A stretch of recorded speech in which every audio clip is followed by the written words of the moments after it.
submitted for the approval of the Midnight Society. I call this one the Adrian Lozano Show. Ooh. Ooh. Attention, ladies and gentlemen, you're listening to the Adrian Lozano Show. Rock and roll.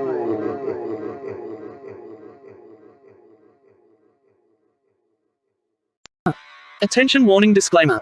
The views and opinions expressed in this show are those of the authors and do not necessarily reflect the official policy or position of the Adrian Lozano Show. Also, the comedy is rather very ribaldry and at times extremely imaginative. The show thanks you very much. Thank you. All content from this show are for comedic purposes only. This information should not be considered complete, up to date, and is not intended to be used in place of a visit, consultation, or advice of a legal, medical, or any other professional. Thank you very kindly. Gracias.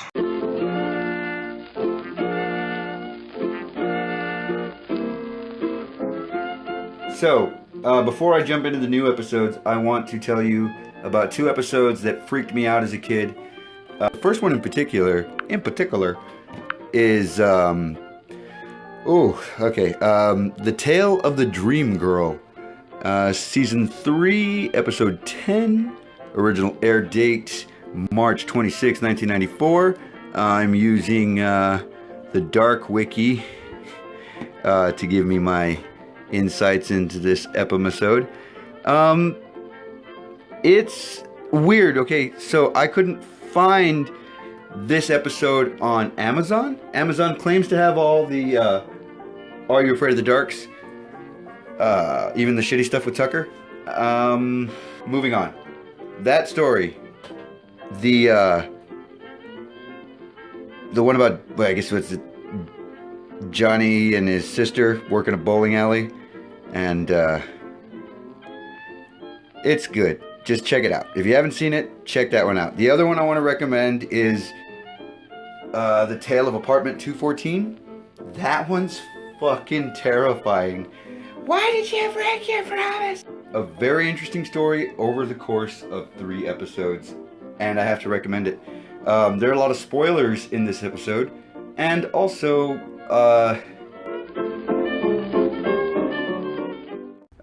okay, so we watched the movie. It was a long time ago. Nobody cares. Everybody died. And buy some of my stuff. Alright, I love you. I will see you later. And this has been another episode of the Adrian Lozano Show, that weirdo that's better than you think he is.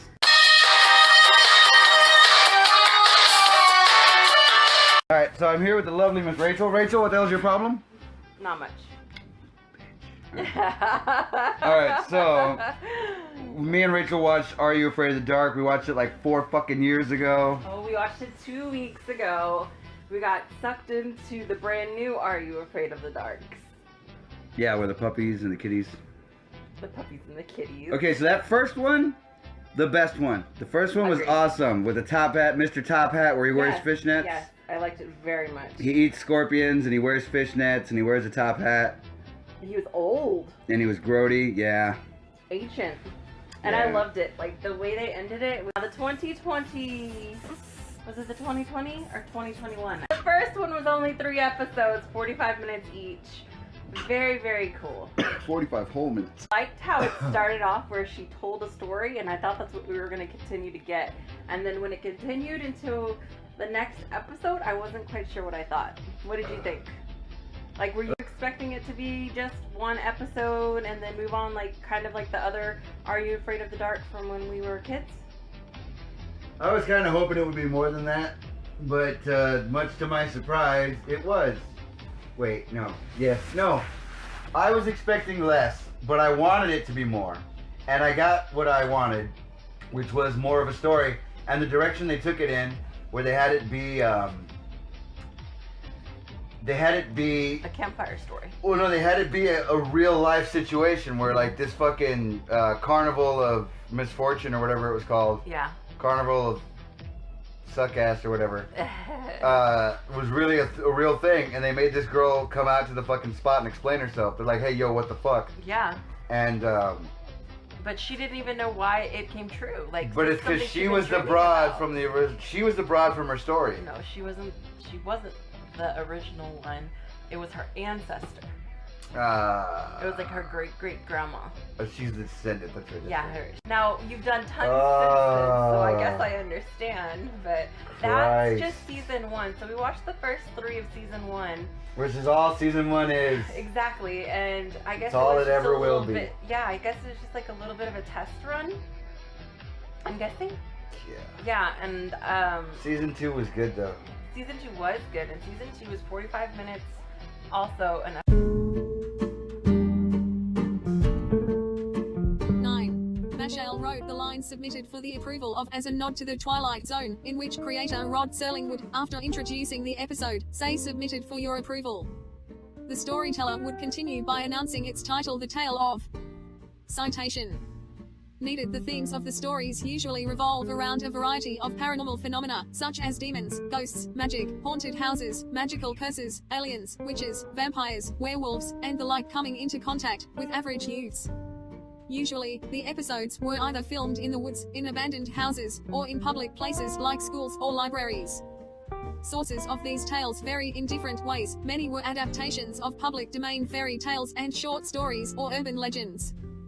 For example, the episode The Tale of the Twisted Claw is an adaptation of W. W. Jacobs' short story, The Monkey's Paw. Citation needed.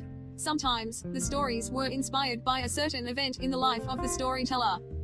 In the episode The Tale of the Crimson Clown, for instance, Tucker blackmailed his brother Gary with a poem he had found, which Gary had written for Samantha. Gary then told a story in which a naughty younger brother was punished cruelly for his evil deeds. At the end of the episode, Tucker gave the poem back to his brother. The majority of the horror stories on Are You Afraid of the Dark had happy endings, or at least endings in which their characters were in decent places, but some of them, albeit a very small number of them, had either bad endings or twist endings, like The Tale of the Lonely Ghost, The Tale of the Dark Music, The Tale of the Chameleons, The Tale of Vampire Town, and The Tale of the Pinball Wizard.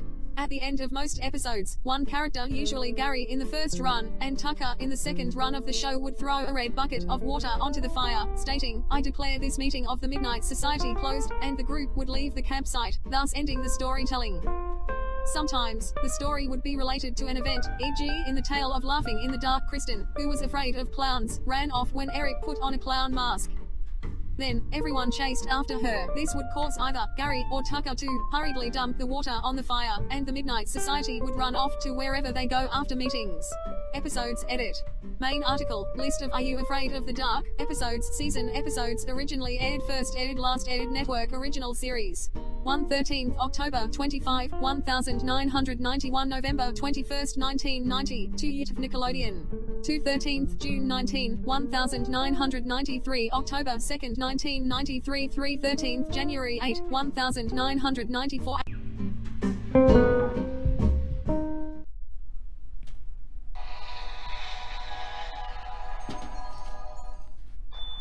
Do you like scary stories?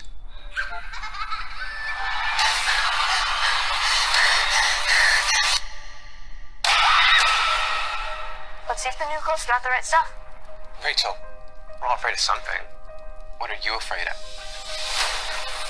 Submitted for the approval of the Midnight Society. I call this story the Carnival of Doom. A carnival is coming to town this weekend. This is the same carnival from my story.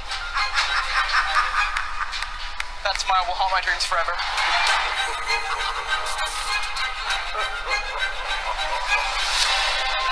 You had a dream about a creepy carnival, and now the carnival is real. We don't have much time. Do you have a plan? Let's do this. Seriously, you gonna throw up? I'm fine. You sure about that? I don't know. We're with you.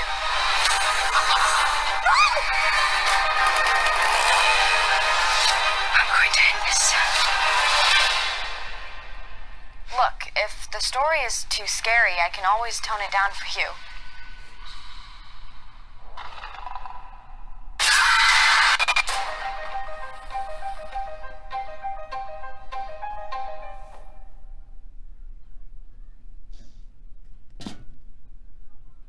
Looking pretty good. I'll take it. I'll take it all day long. And taking a live look outside. like I said, I played no Are You Afraid of the Dark board game. I wonder if there was a Hey Dude board game. It'd be a little wild and a little strange. But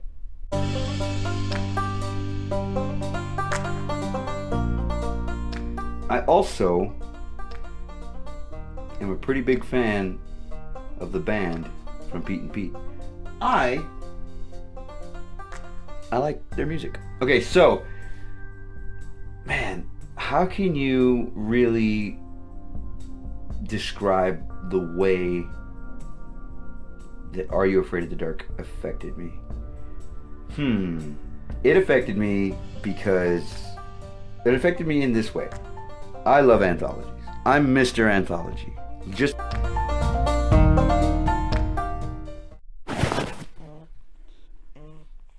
can't believe we're still doing this. No, I have to be at work in 6 hours. Hey, Gary. Have you filled out your tax returns yet?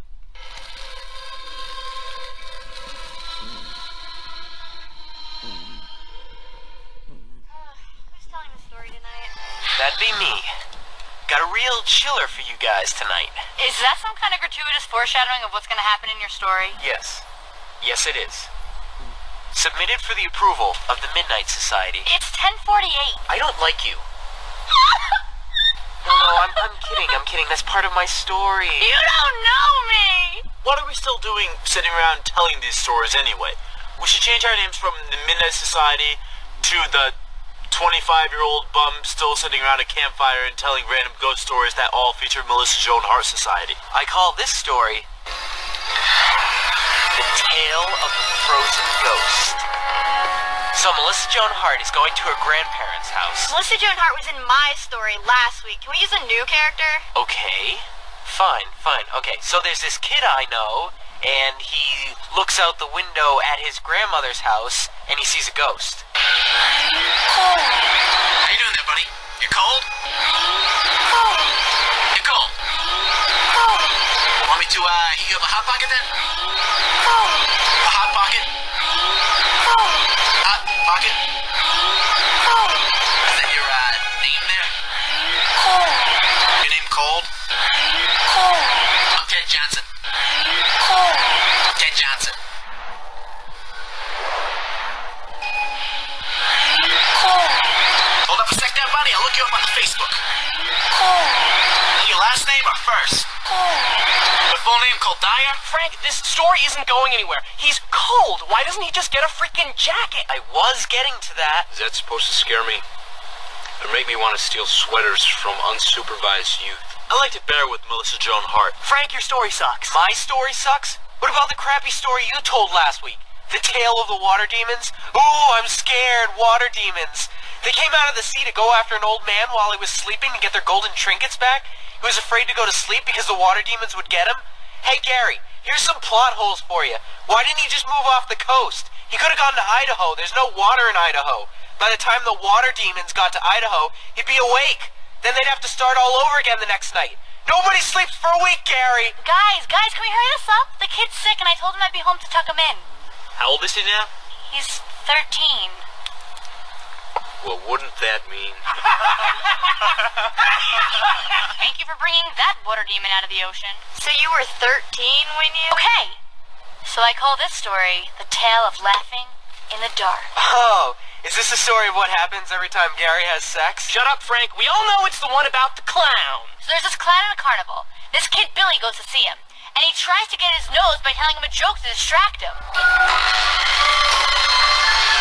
Hey, Mr. Clown, let me tell you a joke. What kind of dog loves to take baths? A shampoodle! Shampoodle! Shampoodle! It's a funny one, isn't it? You can stop laughing now. It's not that funny. Can I grab your nose? You were more fun before the divorce. I'm going to Mom's. That story was just 28 minutes of a clown laughing. I feel like I just got verbally raped. Guys, I'm trying here. Hey, Kiki, how old's your kid again? Okay, guys, listen. I got one last one. This story's insane. It's gonna blow your mind. So there's this pool, and there's this aqua monster that lives in the pool. Scary. I don't know how you did it, but... Oh, man. What's that smell? Come on. What? It's gross. I can hear you talking about me. No, don't go. We can hang out. We can play Marco Polo. Ooh, I'm a water demon. Gary, I knew it was water demons. I knew it the second you mentioned a pool. Okay, your stories always have water demons in them. This is a different story, Frank. In this one, the ghost smells. You know what? I've had enough of this. The society is stupid. We are 26, guys. We need to move on with our lives. All right? You know what? Here. You know what? I call this the story of us quitting. Dude, that was our pot.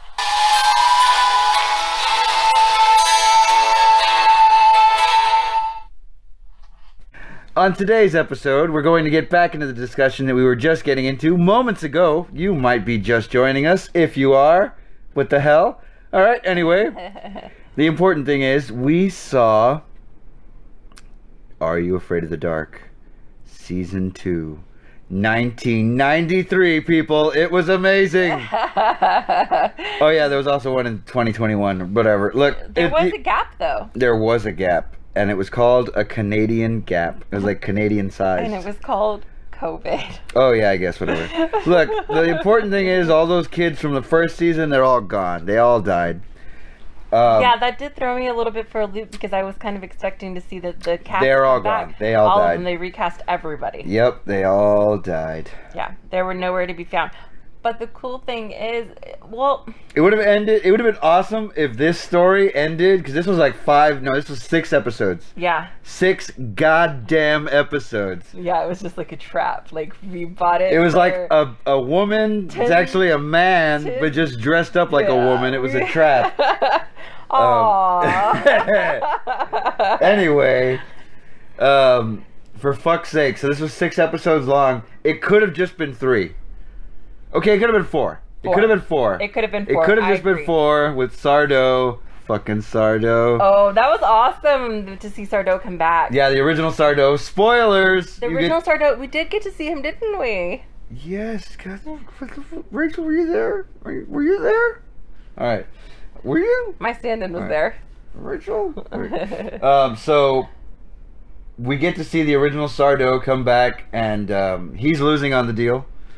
Because this dude threatens him. He threatens his family, and he threatens his like little nephew. It's like, oh, I'll kill your nephew too. It's like, I do have to say, I was very impressed with the new Sardo that they did cast because they looked very similar. Yeah, There's a little bit of an impress on I was like, ooh, they kind of look He similar. also seemed like John Lovitz could have been his dad a little bit. I suppose so. A little bit. I mean, I know that like Lovitz like burned Kevin or whatever, but still, like I acknowledge the stuff he did before that. Anyway, whatever.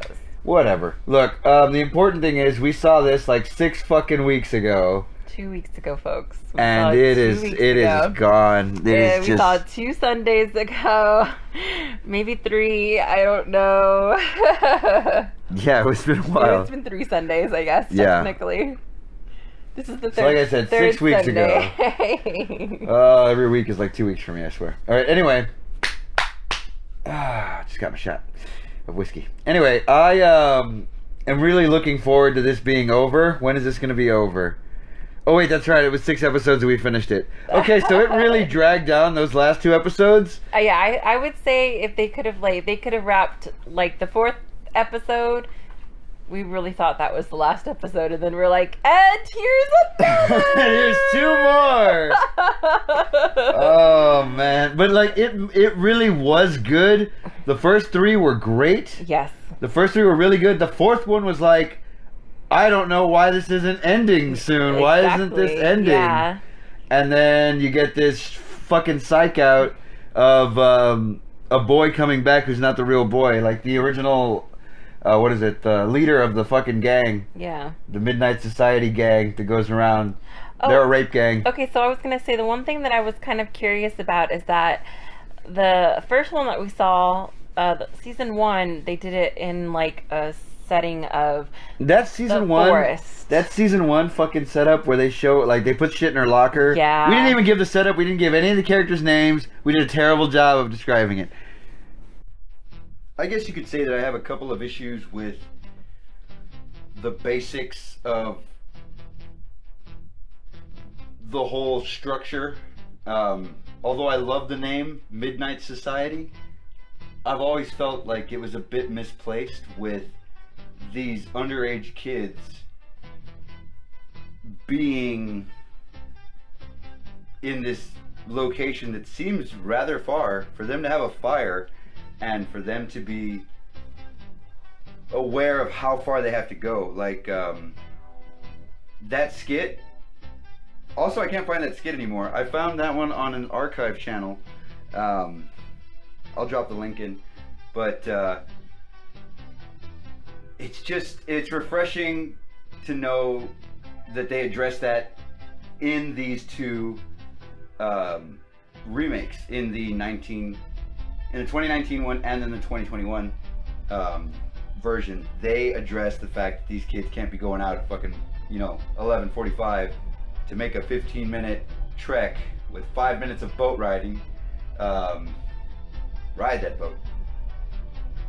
It shows you also, like, we've never really seen the difficulty in getting to the actual spot to tell the stories, but this one does a great job of it, following the main character through the scariness of going to an unknown place, meeting unknown people, and being vulnerable, being susceptible to attacks, being susceptible to an ambush. It's that alone, it would cause me to take a weapon. But that alone would just not sit well with a lot of people. That people are more paranoid now than ever. So I feel like asking somebody to meet you in the woods in the middle of the night, well, not the middle of the night, but asking somebody to meet you in the woods around midnight,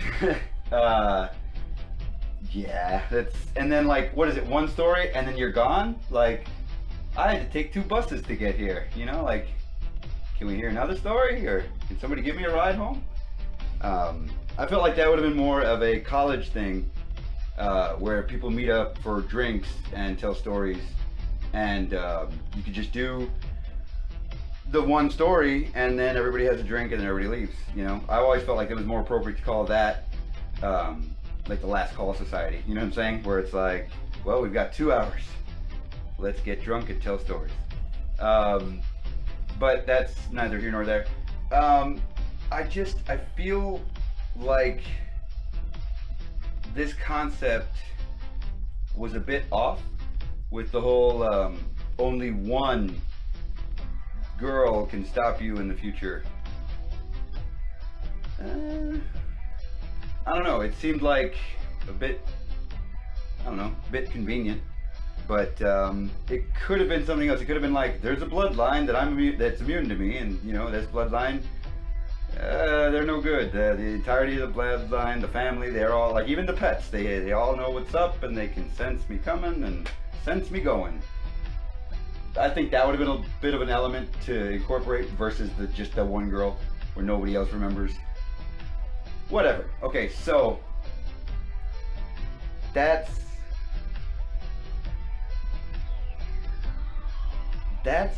just one minor thing that really kind of bothered me about the story.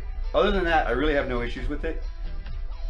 I don't know if the kid from It is supposed to be funny, because he's not.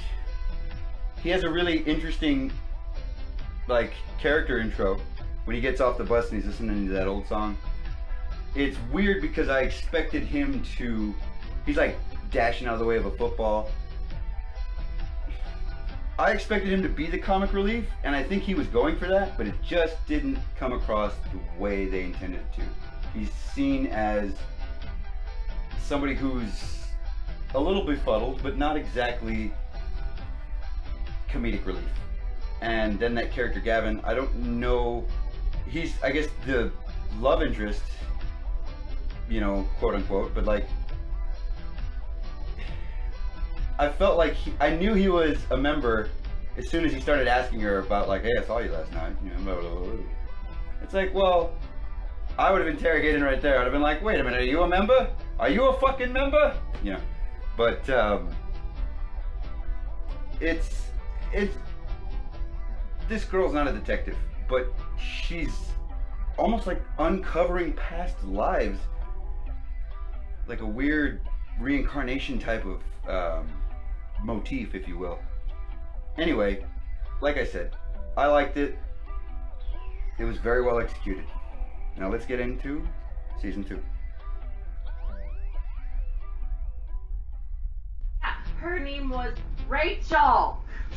Her name was Rachel. It was Rachel. That bitch. Alright, We had a so... Rachel in there, a Gavin. We had... Creepy is that when he first gets his power, Mr. Top Hat says, hey, yeah, whatever, I'll take this power. But then the dude who's giving it to him is like, there's gonna be this little girl one day. Yeah, he wanted... And you're gonna have to fucking kill this broad. But he wanted that death. Yeah. He did. At the end, he was like, give it to me, basically, you know? Give it to me, baby. Uh-huh, uh-huh. And they were really trying to do it, so yeah. He really seemed like he was, like, ready for that death. Now, okay. He was ready for love? I'm a... Ah! Oh! Alright, so next thing? Oh, I was gonna ask you, so... There's no Sardo in the first one. There is not. Okay, so I feel like you said we did not set this up correctly for the people. Oh, fuck. So let's set it up correctly. There's a story, right, about a lovely lady and 3 girls who had no hair of their own. There were 4 girls living all together and some chick named Alice. Okay, listen, ladies and gentlemen. Then the one day when this lady met this fellow. He's gonna edit all this out. We're gonna start from here. Hi, welcome to the Adrian Lozano show. I'm not editing any of this stuff. So nice for you to join Adrian and Rachel. About time. So, we watched 3 weeks ago for us. Depending on when you listen to this, I guess 3 weeks ago. For you. For us. At the end of April. 2021. For fuck's sake, yes. Okay, we did it. We watched it. We watched it so fucking hard. We originally, when the first season came out, we bought it together on DVD, and I think the name Rachel was in it, so we didn't watch it. Rachel's sidekick got super sick, and I think it got put to the side. So then we decided to sit down and watch it again, and it was great. It really was. So the first season was only 3 episodes, like we talked about. 3 goddamn episodes. Yeah, and they were each 45 minutes.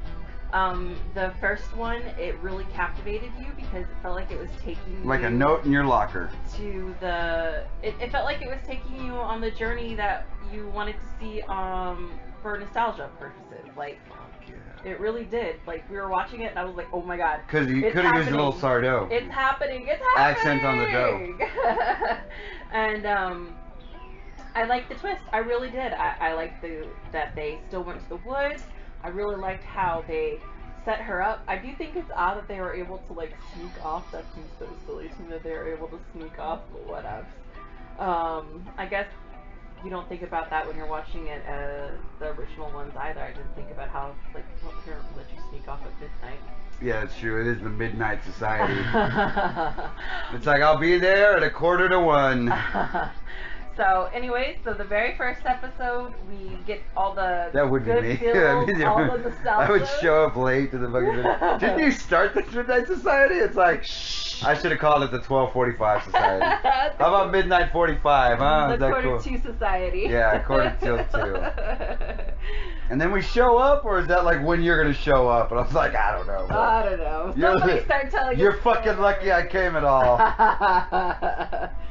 Could have been home getting drunk. Like that too. Even as a teenager, you would have been sassy like that. There's a 2-drink minimum too to tell a story. No.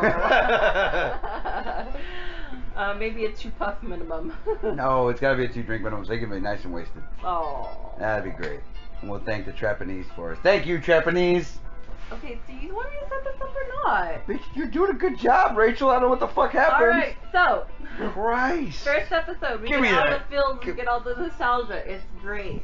That's when I didn't expect it to enter into another episode and it still be the same story. So that was cool, like you said. It definitely gave us more than what we were originally anticipating, and it was great. And then I love that it was only 3 episodes. Like, Midnight Society. Rachel Akiko, Gavin Graham, Louise. Curse of the Shadows, edit The Midnight Society. Luke McCoy, Hannah Romero, Gabby Lewis, Jai Malia, Seth Romero, Connor Stevens. Recurring characters, edit. One of the more significant recurring characters was Sado Richard Dumont, owner of Sado's Magic Mansion, a magic shop. He would often attempt to sell a character a prized item, succeeding almost every single time. He often had items in his shop that contained real properties of magic, yet did not know until it was revealed in the story. One of the most memorable recurring jokes in the series occurred when someone would address him as Mr. Sado. He would then get irritated and exclaim, "That's Sado, no Mr. accent on the dough." Additionally, when selling someone an item, he would often ask a rather high price. The main character would mention how much money they had, and Sado would grab the money saying, "But I'm losing on the deal." Although he rarely got what he wanted, he would often end up helping the characters, often unintentionally. He appeared in Gary's stories, although in the later seasons, he appeared in 2 of Tucker's and 1 of David's in the episode, The Tale of the Dark Dragon. Citation needed. Sado's character is revived in the 2nd season of the 2nd revival, Curse of the Shadows. Sado's son Ryan Bale is the owner of Sado's magic shop. Richard Dumont appears in the finale as Sado. Another recurring character was Dr. Vink Aaron Tager. He was a physically imposing man who would often appear as a mad scientist, sorcerer, and the like. When he enters, he introduces himself by saying, "Vink's the name, Dr. Vink." He would also get his name mispronounced, usually something like Dr. Fink. When this happened, he would respond Vink with a va va va. Often, the protagonist would call him a nutbag behind his back, assuming he could not hear him, only to have him reply later, "And I am not a nutbag." Unlike Sado, whose character was set in a magic shop, Dr. Vink had many unique endeavors, as he called them, for his stories. These ranged from living deep in the woods, conducting strange nature experiments, being a retired filmmaker, owning his own restaurant as head chef, and lastly a barbershop. His activities were usually villainous, designed to put the characters in peril and allow him the last laugh. However, in his last appearance, The Tale of Cutter's Treasure, which was told by both Frank and Gary, he allied himself with Sado and the main characters without his usual maliciousness. He appeared in Frank's stories. Aaron Tager also played the carnival worker, who stands in front of the funhouse and invites people to go inside in the episode The Tale of the Laughing in the Dark. Citation needed. The character of Zebo the Clown, also played by Tager, who appeared in The Tale of the Laughing in the Dark, is referenced in several other stories. For example, in the episode The Tale of the Whispering Walls, 2 children mention seeing him at a fun park. In the episode The Tale of the Mystical Mirror, a girl says she will look like Zebo if she wears too much lipstick. And in the episode The Tale of the Crimson Clown in the Boys' Room, a video game called Zebo's Big House can be seen on the desk with a picture of Zebo on it as the title character. The video game was also mentioned in the episode The Tale of Train Magic. Finally, in the episode The Tale of the Night Shift, the teenage janitor is called Zebo by his supervisor a few times at the beginning of the episode. Citation needed. The villain, the Ghastly Grinner, star of The Tale of the Ghastly Grinner, like Zebo the Clown, appears in a comic book that dark characters read. In Tale of the Ghastly Grinner, the Grinner is shown as being the star of a comic book. Christian Tessier, who appeared in Laughing in the Dark 1992, also appeared in The Curious Camera 1994. Citation needed. Home Media Edit. VHS releases Edit. 3 VHS tapes were released by Sony Wonder. Ghostly Tales, which included the episodes The Tale of the Shiny Red Bicycle and The Tale of the Frozen Ghost, plus a bonus Feel the Fear music video, was released on March 22, 1990. For 12 Nightmare Tales, which included the episodes The Tale of the Final Wish and The Tale of the Dream Machine, was released on May 31, 1990. For 13 and The Tale of Cutter's Treasure was released on June 13, 1990. 514. In addition, episodes of the series were included onto compilation tapes of Snick programming, both of which were released on August 31, 1993. The Tale of the Lonely Ghost was included on Nick's Friendship, and The Tale of the Hungry Hounds was included on Nick's The Family. Citation needed. DVD releases Edit. Direct Source released all 7 seasons of Are You Afraid of the Dark on DVD in Region 1 for the very first time between 2006 and 2008. The first 5 seasons were released in Canada and the United States, while seasons 1 and 2 of the revival series were released in Canada only. The company also released a joint collection of seasons 1 to seasons 3 for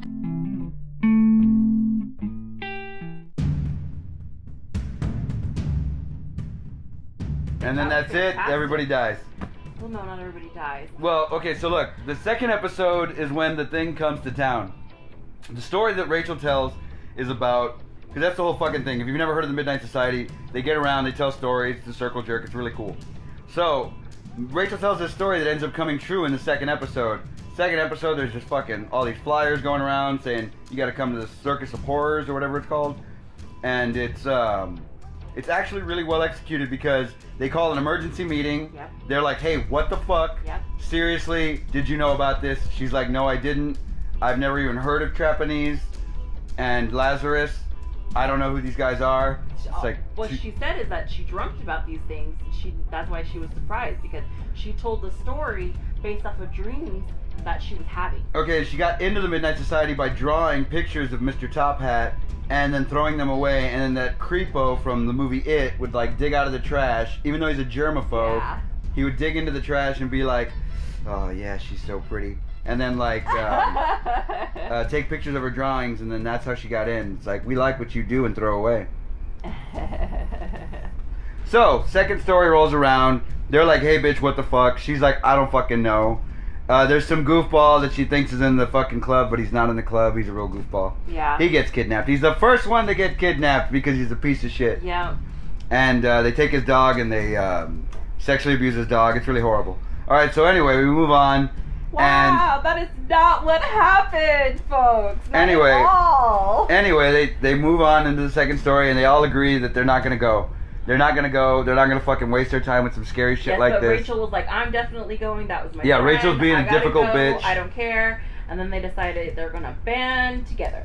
And they're going to fucking end up going. So they go, and the creepy guy from the story who had no eyeballs, Yep. they check his eyeballs, and sure enough, the son of a bitch has eyeballs. Yeah. So it's like hit or miss. It's real hit or miss.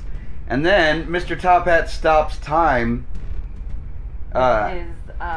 with his cane or His cane. Yeah. I believe so. Yeah, that's right, because his cane has all the power. So he stops time, and Rachel's the only one that like senses it or whatever. And then they think they flash forward to the next day, Yeah. Because he. and nobody even remembers the circus. Right, exactly. Because Or- and then the circus is gone. Yeah. And they don't remember the friend, but Rachel does. And they have to drive 2 towns over Yep. to the next fucking thing, which is the third episode. And third episode, they've now been betrayed by Mr. Top Hat's companion. yeah, because he brought them in telling them, yeah, the guy with one eye. Yeah. He brought them in telling him, I know how to fucking get a hold See, of this and dude. you know what? I know this is stupid. I guess I'm gullible because I really thought he was going to help them. I did not think it was a trap. I was like, of course it's a hat. His name is Mr. Top Hat. I'm so dumb. Like, well, of course he was a trap. Duh. He was named Mr. Trapanese. So, anyway. One-eyed Willie. No. Yeah, it was something like that. Willie's one eye or something. Anyway, so part 2, episode 2, Episode 3. Season 1, episode 2, part 2 was called Opening Night. Yeah, and that's where we get to go and meet the circus. And see the Oh, and he eats scorpions, that's right. He's a scorpion-eating motherfucker. Yep. He's eating scorpions like there's no tomorrow. I tell you what, Rachel, you're lucky you're pretty. Anyway, yeah, so wham bam, thank you ma'am. Now the third one rolls around, she's got to go get the stick of power. And all of her friends are turned against her. Yes, because they've all been brainwashed. He gathered them one by one and he brainwashed them all. But Rachel knows that As you do. friendship is more powerful than the one. And what does she do? Friendship is magic or some shit like that. Something like that. Yeah. I mean, they had to turn it around and make it towards the kids. You know they did. It was like for the parents that were going to tolerate it, but also the kids that were watching it. They should have crushed up something and smorked it. That's right, smorked it. Smorked. Smorked it. Snorted it and smoked it. Smorked it. Anyway, she burned the cane, and after she burned the cane, he disintegrated. And that She was really used the cool. cane on him first. Remember? To tell the truth. She was like, tell me that you don't pee standing up. And he's like, I don't pee standing up. It's like, we knew it. I don't pee standing up. Oh my goodness. That's a secret everybody needs to know? Yep, they just needed to know. She wanted a confession from him, like right then and there. It's like, tell me you don't need to pee standing up. It's like, I don't need to pee standing up. I do it out of, spite. No, I'm turning the story around. Please direct us, Rachel, towards the end of this fucking story. Okay, so then we're into the third act, and this is the third act for like the third time. Please continue. Any day now. It's your version and my version. Your version. Any day now. Your version is not quite my version. My version says they all died. They didn't all die. They go. She can. So anyway, when Rachel comes back, we'll fucking find out the conclusion to this.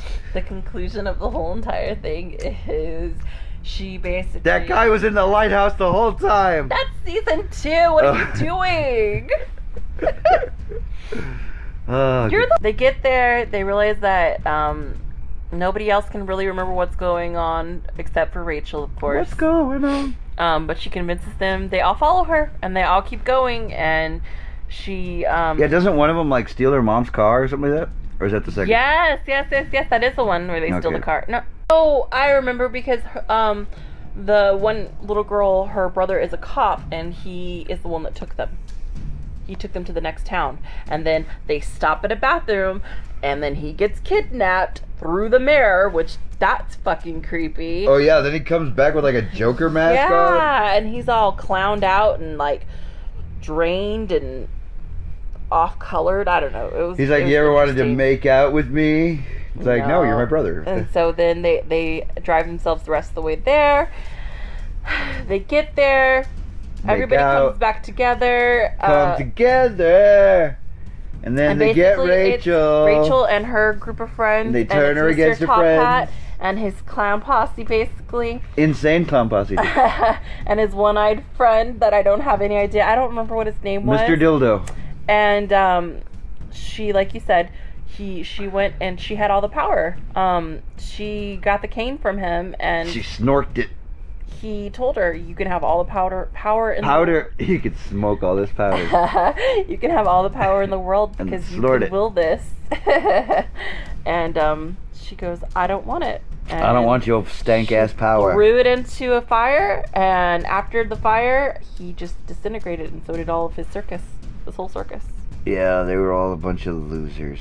I don't know, there's so much more to the story than that, but they did a great job compiling it all into 3 episodes. It was, and it kept you very captivated. It did until we started to tell it. But yeah, it was,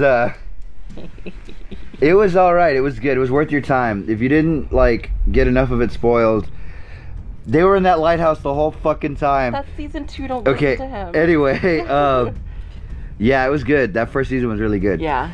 Alright, so I think we're going to go ahead and stop this recording and go on to Season 3.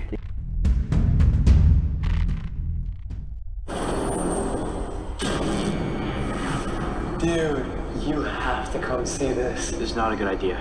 What's the matter? You afraid of the dark?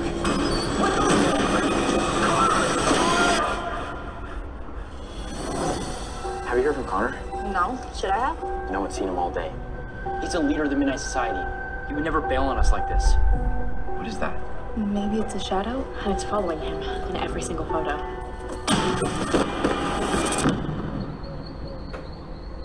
I'm not afraid of you! I have to find out what happened to Connor. Once you enter the haunted woods, you cross into the Shadow Man's domain, and an unspeakable curse will fall upon you. Scared, Seth? No. Maybe just a little bit.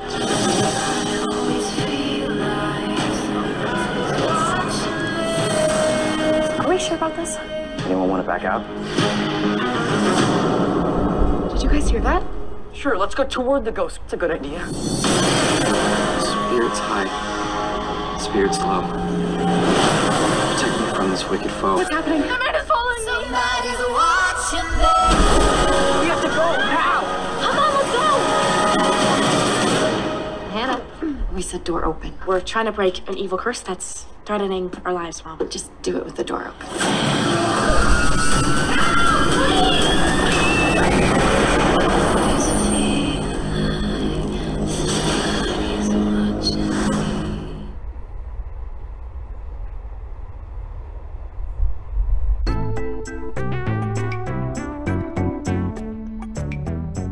Midnight Society. Gary has a distinct fascination with magic, especially where the magician Houdini is concerned. His stories tend to revolve around cursed or enchanted objects with supernatural properties, and how in the wrong hands they can cause disaster, for both the holder and those around them. His stories have the recurring character Sado in them. Most of his stories have the main character buying an enchanted item from Sado's shop. In the 3-part episode, The Tale of the Silver Sight, Gary reveals that his grandfather was the founder of the Midnight Society, and that it was his grandfather's stories that inspired him to recreate the group. Betty Ann, a vibrant girl who has an open and eager passion for the bizarre and twisted. Her stories often include themes where an alien or supernatural force is either trying to break into the world of the characters, or else trying to drag them into their own unnatural realms. Her stories tend to have twists reminiscent of Twilight Zone episodes, hinting that the protagonists of her stories have not yet escaped danger by the end. Kiki, a spunky, tomboyish girl who often makes fun of others. Many of her stories involve plots where the danger of carelessness or deceitfulness, as well as the danger of the past, repeats itself. Also notable is that a large number of the characters in her stories are also of African descent, likely due to Kiki herself being African-Canadian, though the trend dies off later on in the series. One story she came up with had to be read by Gary due to her suffering from laryngitis at the time. Frank, a punkish teenager with an in-your-face attitude. Though his stories do not often have a running theme, they do often have the recurring character Dr. Vink appear as the villain, or at least, the creator of the story's antagonist. In Season 5, he and his family moved away, and he was replaced in the group by Stig, Tucker, Gary's younger brother and the youngest member of the Midnight Society. Due to his age, he is often portrayed as youthfully obnoxious. His stories tend to involve family relationships that are at first sour but grow in strength in the face of adversity, possibly reflecting his relationship with his brother Gary. There is also a running theme of the characters accidentally unleashing evil upon their world. After Gary left, he took over his place as the president of the Midnight Society. Once Tucker is in charge, he is less of a brat and more of a serious leader like his older brother. He is the only character to appear in both generations of the Midnight Society. Sam, a shy girl with an obvious mutual crush on Gary, which becomes one of the highlighted arcs of both their developments in the series. Reflecting this affection for Gary, Sam's stories tend to have more of a strong theme of love and its endurance even beyond death. Kristen, a girl who, though squeamish about much else, has a fondness for ghost stories and fairy tales. She has a growing crush on David, and their affection for each other is a developing arc in the first few seasons. She loves to dress up for her stories or bring something for effect, sometimes to scare the others with, and her stories almost always deal with ghosts from the past who have unfinished business that they cannot complete without the aid of the living. In Season 3, she left the Midnight Society due to her and her family moving. David, a quiet boy with a mysterious expression, reflecting his introverted nature and need to deal with his crush on Kristen. David's stories tend to be less about malignant outside forces, and more to do with the evil of past events left unresolved, or the darkness inside normal people, and the consequences of not dealing with their actions. In Season 3, he and his family moved away. Stig, his nickname may come from the term stigma, as he is marked an outsider for his notable lack of hygiene. Stig is the last member to be initiated into this generation of the Midnight Society. As such, he has only 2 stories in the series before the cast is changed: The Tale of the Dead Man's Float and The Tale of Station 109.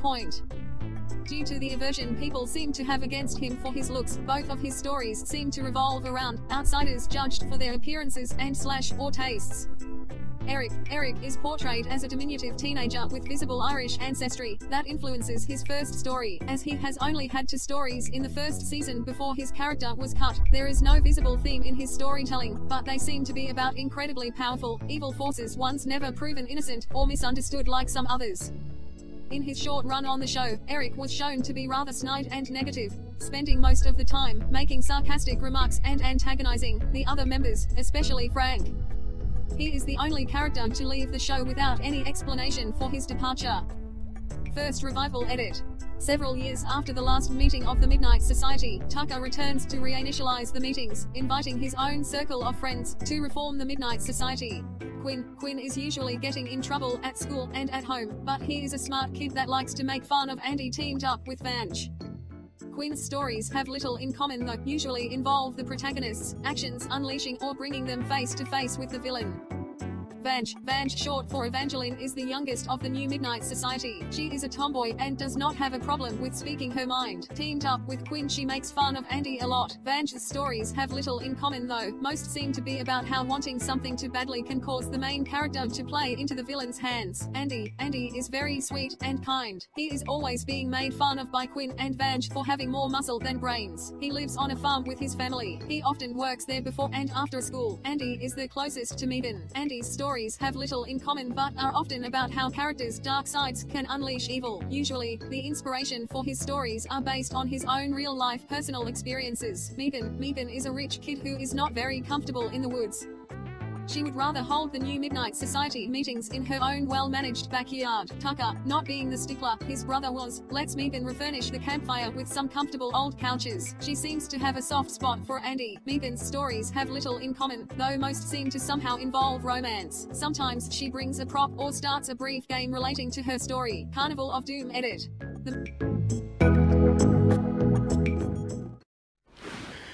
Oh my god, it's season 2 already. If you were ready for season 2 like 30 minutes ago, well then, too bad. Because we are finally ready for season 2. Of Are You Afraid of the Dark? 2025. 2021. I was close. Anyway, Rachel's back, and she's better than ever. Only it's not that one from the story, it's a different Rachel. Wow, we are so ass backwards on our conversation right now. That is not how that went. I was on episode 1. What episode are you in? It's the first episode. It is not. We didn't meet Sardo until like the second episode. What? Yeah. Okay, so what happens in the first episode? The first episode is how they set everything up for it to go. The guy, the one boy, loses his best friend. He doesn't sneak out with him. He goes to the lighthouse. So, welcome to the lighthouse. So they go look for him. And they find his porno. And that's what I was trying to his alarm going, we just have to be out by this time before sunset. Lo and behold, in the second episode, we find out that it didn't matter because they had all been in there at Twilight. Sunset happened, and during the summer months, twilight happens. You have 2 sunsets basically. So you have an actual sunset, and then you have a twilight sunset when it actually gets dark. Okay, so the thing that's chasing them by these stupid rules is this like spirit of the forest. Yeah. And he's like made out of trees. He looks pretty scary, but boy does he look wonky as shit in like that 5th episode. He just looks like he's... He says it in front of a kid. Like, he says it, he's like, I'll kill everybody who's close to you. Like that kid right there, you know? It's like, oh shit. Hey buddy, that's pretty traumatizing for a kid to hear. You know, he's not wearing headphones. He can hear you. Like, you just told that kid you were gonna murder him. Pretty traumatic. So I felt like that was a bit much, because like, Sardo should have manned up right there and been like, hey man, fuck you. Don't threaten my family. Like, you don't come around here. You come around here again, I'll put you in this little tiny fucking door. See this door? Put you right through it. I mean, stand up for yourself, Sardo. Don't fucking give in. What the fuck, dude? Like, you're supposed to have a backbone, but he didn't, you know? I wanted more from that character. I wanted, like, what if he had met his demise that way? And it's like, how'd your grandfather die? It's like, he died fucking protecting me, that's how. Like, you know, some dude said he wanted to kill me, and then he just, like, jumped in front of that shit and was like, I don't think so. And then that guy killed him, you know? It would have been great had that been the case. But, you know, you can't always get what you want, but sometimes you get something almost, you know, kind of interesting. But I'm starting to get off track. The important thing is that the story that Sardo tells is terrifying. I hate that it takes so long, but it's also so creepy. Like when she's at the playground by herself. Fuck. He's just fucking with her. He's just like, he just takes the time to fuck with people before he gets rid of them. And then he doesn't even kill them. He puts them in the lighthouse. if he wants to. It's weird because he doesn't put Sardo in the fucking lighthouse or in the dark lighthouse. And it's a real dick move, man, because you can come back if you're put in the lighthouse. But if you are in there, he can copy you and be your doppelganger, which just... Again, if they had ended the movie with the doppelganger being released and then we never see the other guy, we never get the actual leader of the Midnight Society coming back, like we just get like one of those like look into the camera and wink, you know, like the old Michael Jackson Thriller. That I think would have been a good scary ending. Fucking wrapping it up in like 4 episodes. And then you could have, you know, done a part 2 to that, which would have been exploring the rest of the lore, which involves time travel and a girl who thinks it's a good idea to look for keys on the side of a cliff. Why didn't the father just give the fucking key to the daughter and be like, here, keep this as a keepsake. Just hang it on your wall or put it in a frame or something. Shadowbox that motherfucker. No. I don't mean like shadowbox like when you're fighting your shadow. I mean like, anyway.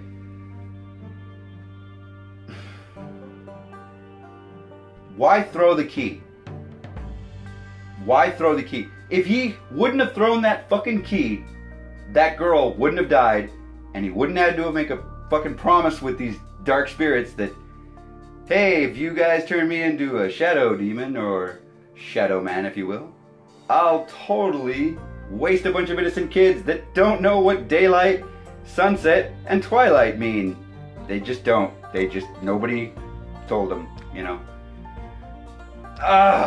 It's frustrating, but yet interesting because it has potential, and you have to just see where they went with it. And sometimes you watch somebody and they do a bunch of great flips, and then they land and, you know, shatter something and scream like that guy on The Simpsons. Gosh, that's such an old reference. I can't even remember where the fuck it's from. It was like they were making fun of the Olympics, and this dude, I think he does like a pole vault thing, and when he lands, oh no, he's a gymnast, and he does a gymnastic thing, and then when he lands, he just hears like this crack, and it's like, ah! Or like Homer's dad, when he went to go see him, when Homer was competing as a gymnast, and Homer's like running to do his first like leap or whatever it's called, and his dad yells out, "You're gonna blow it!" And he's like, "Huh?" And he fucking trips and falls, and oh man. Oh, that was my childhood. Anyway, the important thing is, it could have been way scarier. If this had been a movie, it would have been a great movie. But they're episodes of the Are You Afraid of the Dark, I guess, franchise. And they're good. They're very good. I mean, yeah, they're very good. Yeah, my opinion.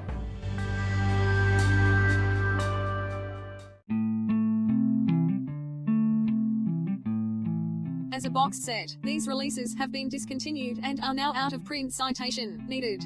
On April 8, 2013, it was announced that Berkshire Access Media had acquired the rights to the series, Canada only, and would be re-releasing it. Season 1 was re-released on May 28, 2013-15. Season 2 was re-released on October 15, 2013-16. In Region 2, Revelation Films released the first 4 seasons on DVD in the UK in 2007, 2008, 17, 18. Nickelodeon also re-released the series on DVD in the US through Amazon.com's CreateSpace service, beginning with 2 random episode volumes released in 2013. However, those releases were cancelled and were followed by proper season set releases beginning in 2014, 19, 20.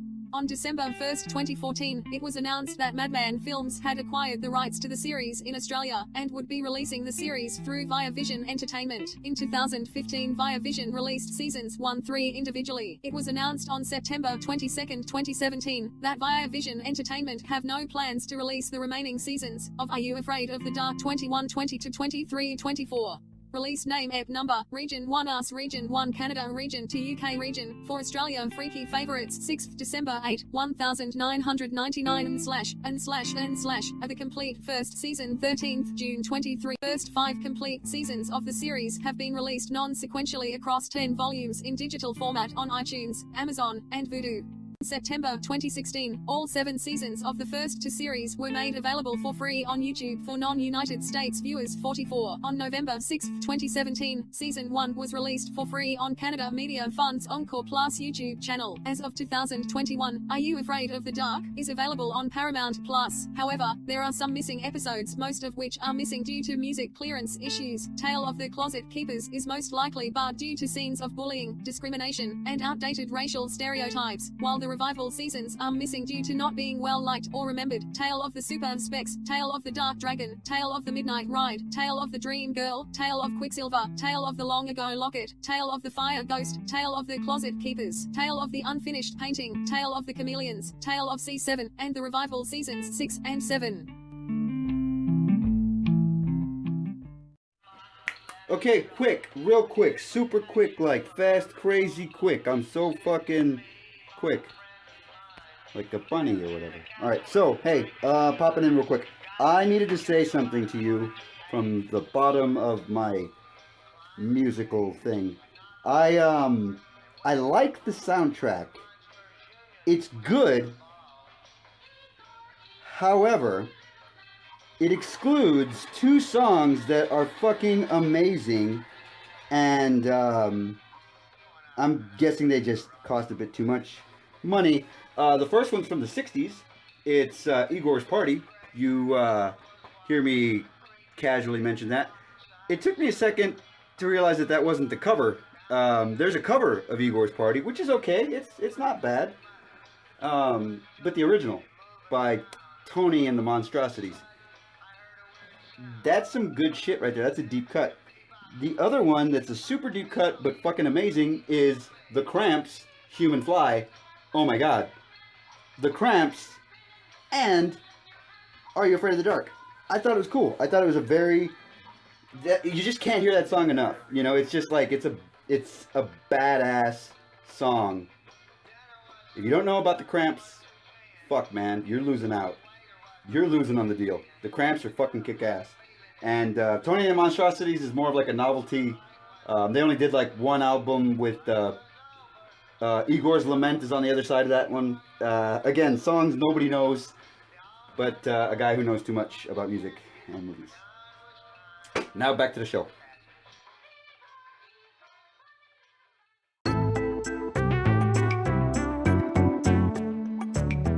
Second revival edit. On February 14, 2019, it was announced that the series itself would be revived for a miniseries to air in October 2019. On June 10, 2019, the cast for the miniseries was announced with Sam Ash Arnold as Gavin, Maya Keck as Akiko, Tamara Smart as Louise, Jeremy Ray Taylor as Graham, and Liliana Ray as Rachel as the new Midnight Society, and Raphael Castle as the Carnival of Doom's ringmaster, Mr. Toffet. 45. The miniseries aired on Friday, October 11, 18, and 25, 2019, and was a ratings success 46. Brandon Routh guest starred in part 2. 47. On February 19, 2020, it was renewed for a second season, titled Are You Afraid of the Dark? Curse of the Shadows. 6:48. On October 29, 2020, the casting for a second season was announced with Bryce Gaysar, Arjun Athalai, Beatrice Kitsos, Malia Baker, Dominic Marish, and Parker Queenan as the new Midnight Society. 7. The second season premiered on February 12, 2021. 8. Other media edit.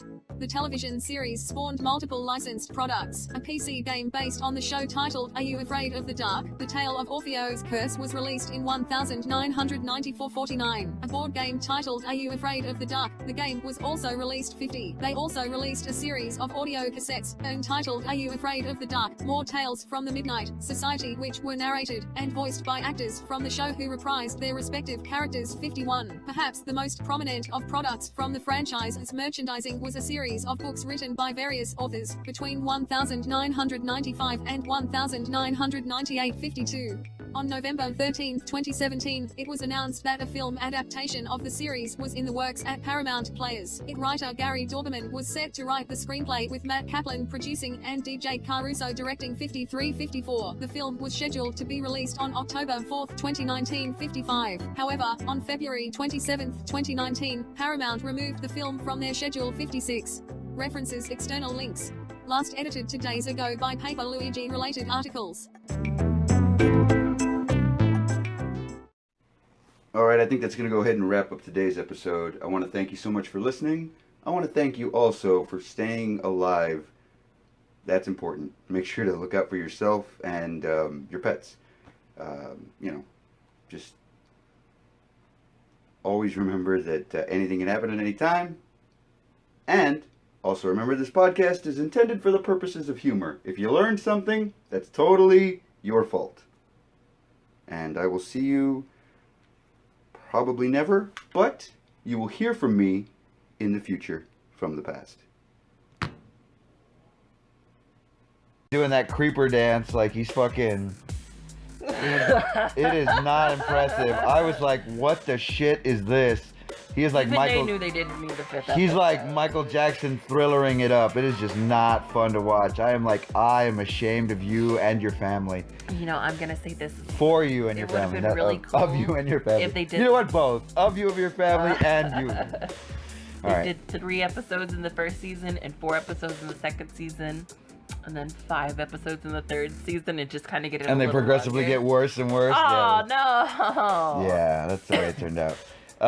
This one, man, it hooks you in because it keeps giving you little really cool tidbits. If it didn't give you these little cool tidbits, it would be garbage.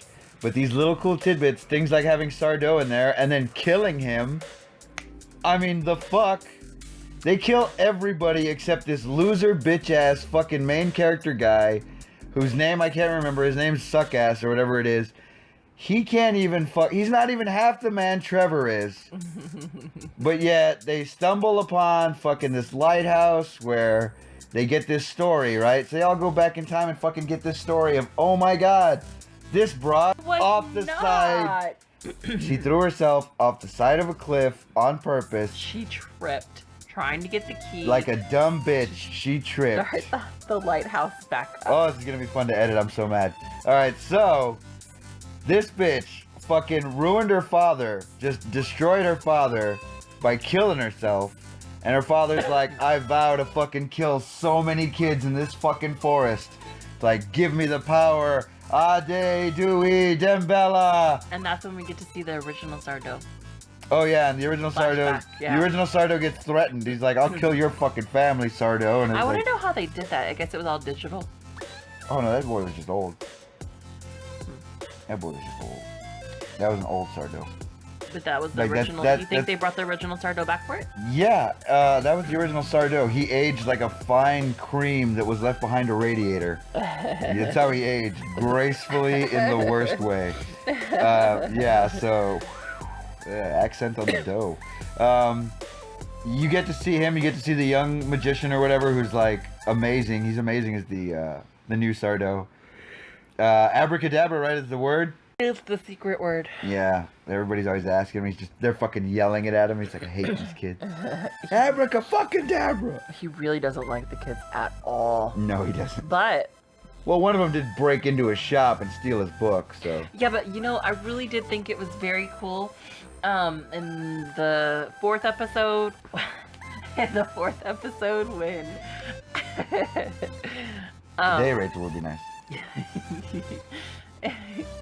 I can't remember now. Oh, in the 4th episode, when Sardo does go to die, and they don't take him to the dark area. Oh yeah, he's like, take him Save to the him. dark spot. He says, "Don't forget to say goodbye," and he winks, and that's their hint. To Yeah, and then he figure gets it all killed. out. They fucking killed him. But it's like he knew he was gonna get killed. Yeah, I feel like he I knew. feel like he 100%. knew. Yeah. And the guy, his buddy Trevor or whatever, who's fucking the leader of this goddamn terrible gang. Oh, this is the worst red gang in history. It really was like a little gang, wasn't it? Yeah, they were all gangish thugs, and then that one magician thug. Oh, he had the 2 moms. Yeah, he had 2 moms, like a champ. Okay, season 2. Man, I know that me and Rachel went on and on quite a bit, but I stress this. The story in its entirety is good, and the incorporation of smaller stories in this story is very well done. I have to admit that episodes 1 through 3 are very, very good. Episode 4 should have been the ending, but it feels like they tried to make this cinematic, but when they were getting close to, what would have been, I guess, the climax of the film, they kind of hit pause for a little bit and make it sad. And they give you the setup that one person now can make a difference, even though everybody else dies. It's fucking crazy, because like there's time travel involved. It's so far-fetched that it falls apart, but I'm trying to hold it together because I like the first 3 episodes so much, but it's just not. It's really not feasible to see that these kids who are having petty squabbles would be capable of time travel. But I say that being a huge fucking fan of Somewhere in Time, the amazing best love story ever fucking told, with Chris Reeve and fucking Jane Seymour. If you have not seen Somewhere in Time, fucking watch that shit. Watch Somewhere in Time. Do it. It'll benefit you. Your life will be better. Okay, now, the monster. Yeesh. I liked him up to a point. It was that 4th episode and the 5th episode that really really more the 5th. The 5th episode really paints the monster in a very awkward light. But not just that. The story that Sardo tells about the little girl who went into the woods, when this shadow man creeps up on her, he takes his time, and it's very annoying, but it's also terrifying. He's in her room. It's like 3 days before she actually gets napped, kidnapped. Well, yeah, she didn't just take a nap. But she's sleeping with the lights on. She's afraid to be in the dark. She sees him, has seen him many times, but he does not get her. I don't like that it gives you a window of opportunity to, I don't know, settle your grievances. And I don't know. I need to rewatch those episodes again, but I wanted to get this review out because I've been doing other things, and this has been kind of a back and forth with me, because I really like Are You Afraid of the Dark, but I was hesitant to get into something that wasn't going to be exactly what I liked. It's like if they brought back Beyond Belief and they had a different host, everybody would lose their shit. It would be like, well, why isn't Jonathan Frakes there? And it's like, well, because he's busy being Jonathan Frakes. And I'm sure he has more important shit to do, like guest appearing on a Trek episode or 2. Just saying that the ending of Enterprise was a little fucked up, but Jonathan Frakes, he's a director. I feel like he's good, but he did do that dark web thing. He did do the dark web thing. By the way, there is a Beyond Belief episode coming your way. Like I said, I've been doing other things. Can't help myself. I like anthologies. Okay, so, oh boy, this monster. I don't know what the hell gives this guy the right to go creeping around and then like making his way around the room. It's sad that everybody dies, but it's also, if it would have ended that way, it would have been badass. If it ended on episode 4 and everybody just died, it would have been a fucking amazing episode. Like, truly. Like, applause worthy, you know, like, give them all the trophies. It's a bunch of like old karate trophies where the guy's standing on one foot kicking outward, you know? Why would he be kicking inward? Who kicks inward? Oh, Lozano. Alright. If I seem bothered, I'm kinda hot right now, and I'm trying to do this while simultaneously fighting mosquitoes. So I might sound a bit weird, but that's me per usual. And there you go. So watch it and enjoy it, but looking pretty good. I'll take it all day long. And taking a live look outside 37 at Carolina. Alright, so anyway, yada yada yada, yada yada yada. It's not yada That's yada, not your friend. Your friend's in the fucking lighthouse. That's not your friend. Yeah. None of this happens. She goes into that apartment and that lady was like, "Why did you leave me alone on that one day? It was the day that I died." You just mishmashed so many Are You Afraid of the Dark together? I don't know what to say. It was the day that I died. Like, oh god. Mishmashed so many episodes together. So the calls were coming from inside the lighthouse the whole time. Well, this has been the Adrian Lozano Show.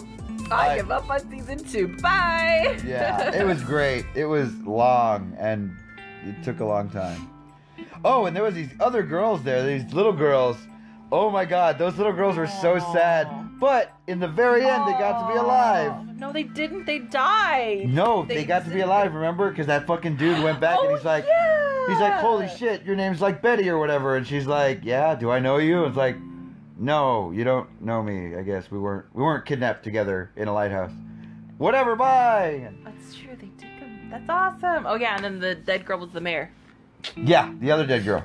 Yeah. The other dead girl. The one that you said. Yeah, you're right. She was handy capable. Oh my god. And then she just fucking took a dive. Like, oh man. She slipped and fell. It was raining when she went outside. That bitch shouldn't have gone outside in the fucking rain. I get it. Oh. Thank you for listening.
You have been listening to The Adrian Lozano Show.